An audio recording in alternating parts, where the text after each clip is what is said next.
नमस्कार दोस्तों, आज 5 सितंबर है और आज के द हिंदू में क्या और क्यों पढ़ें इसे लेके हम फिर से हाजिर हैं।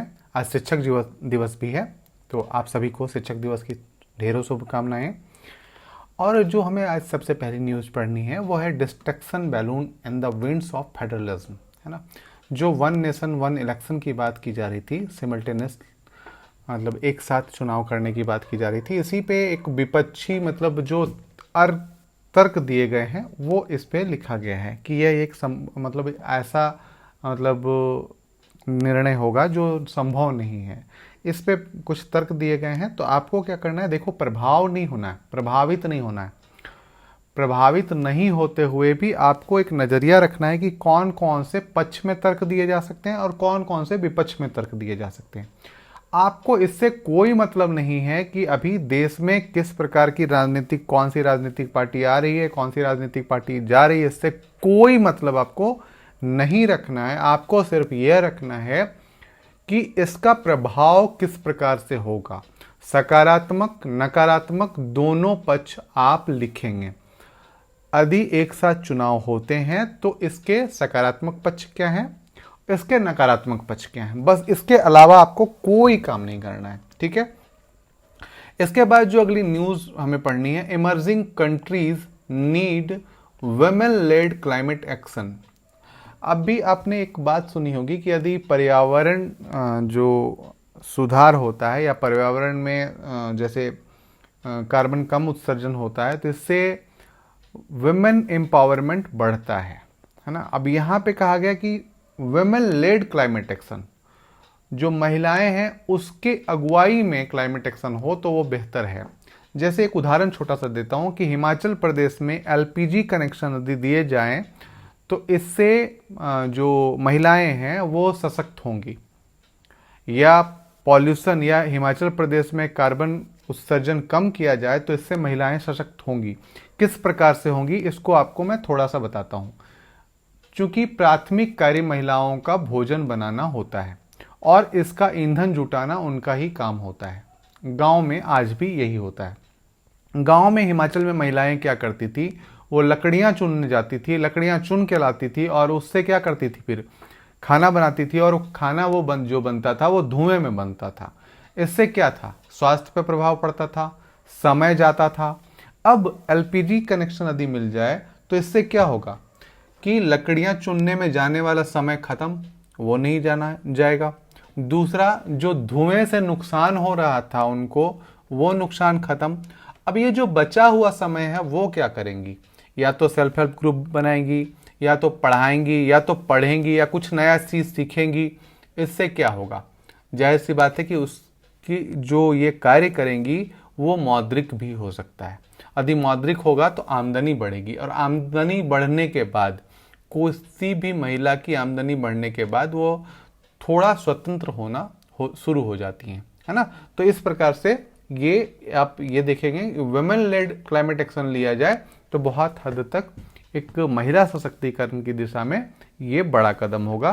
तो आप इसे पढ़ेंगे और यहाँ से भी पॉइंट वही नोट करेंगे जो हमारे लिए काम के हैं कि वुमेन लेड क्लाइमेट एक्शन में क्या क्या जरूरतें होंगी और किस प्रकार से हम ये कर सकते हैं।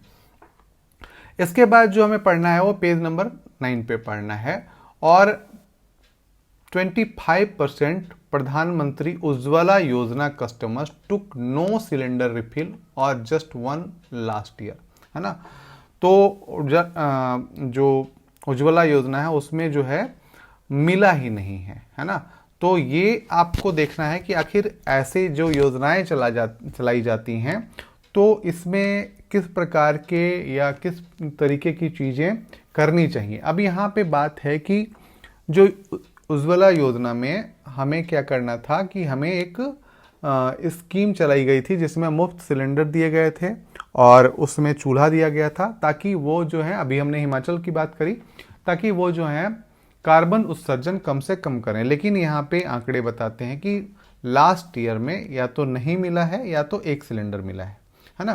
तो इस प्रकार से इसको हमें चलाने के लिए किस प्रकार के कार्य करने पड़ेंगे। दूसरी बात ये भी समझें कि जो सिलेंडर है उसमें सब्सिडी मिलती थी सीधे सीधी, और अब वो सिलेंडर में सब्सिडी उतनी नहीं मिल पा रही है जितनी मिल पा रही है। तो इसमें कुछ आंकड़े दिए गए हैं, इन आंकड़ों को आप जरा देखेंगे और साथ ही साथ यह देखेंगे कि क्या उज्ज्वला योजना के तहत ही सिलेंडर खरीदा जा सकता है, हम बाजार मूल्य से खरीद सकते हैं या नहीं खरीद सकते हैं।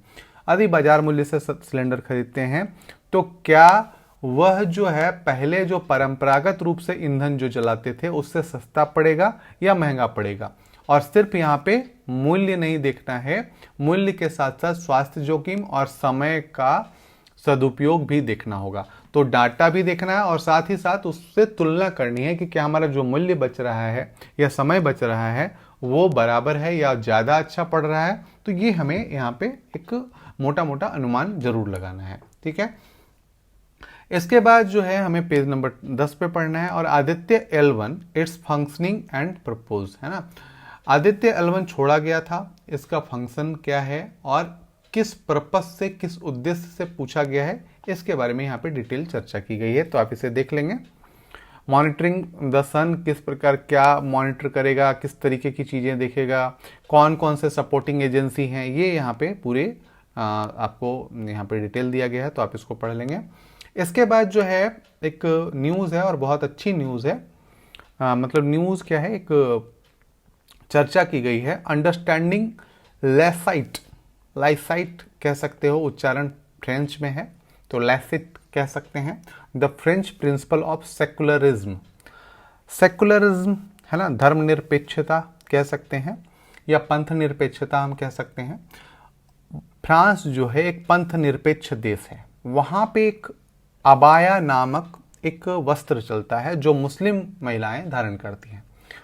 अब फ्रांस ने कहा है कि जो अबाया है वो बैन है, सार्वजनिक स्थानों पर अबाया बैन है, आप अबाया नहीं पहन सकती, ठीक है। अबाया जो है वो नहीं पहन सकती, मुस्लिम महिलाएं अबाया नहीं रख सकती। अब यहाँ पे दो तरीके की लड़ाइयाँ हैं। एक लड़ाई है कि ईरान में हिजाब नहीं पहनने के लिए लड़ रही हैं महिलाएं, ठीक है। पहली बात एकदम से ध्यान से सुनेंगे, ईरान में हिजाब नहीं पहनने के लिए लड़ रही हैं कि कोई भी धर्म हम पर ये नहीं थोप सकता कि हम ये पहने और यह ना पहने, या कोई भी सरकार हम पर ये नहीं थोप सकती कि हम ये पहने और ना पहने। अब फ्रांस में सरकार चूंकि सेकुलरिज्म है तो वहां पे यह वो किया गया है कि अबाया आप नहीं पहन सकते।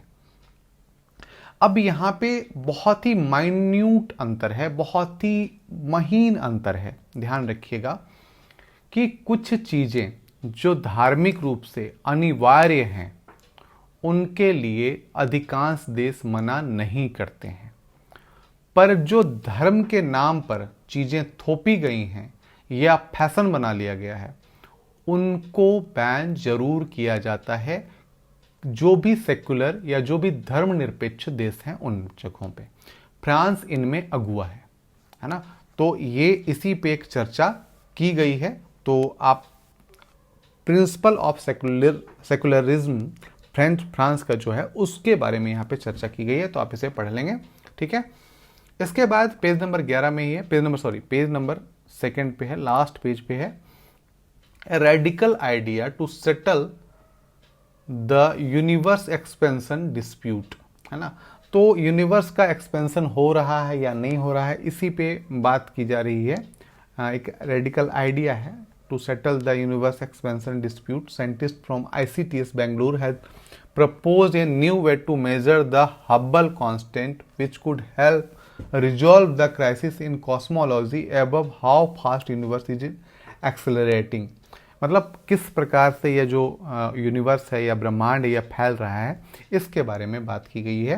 तो आप इसे देखें ना देखें तो भी चलेगा, लेकिन बाकी ऊपर के जो न्यूज़ हैं उनको ज़रूर देखें।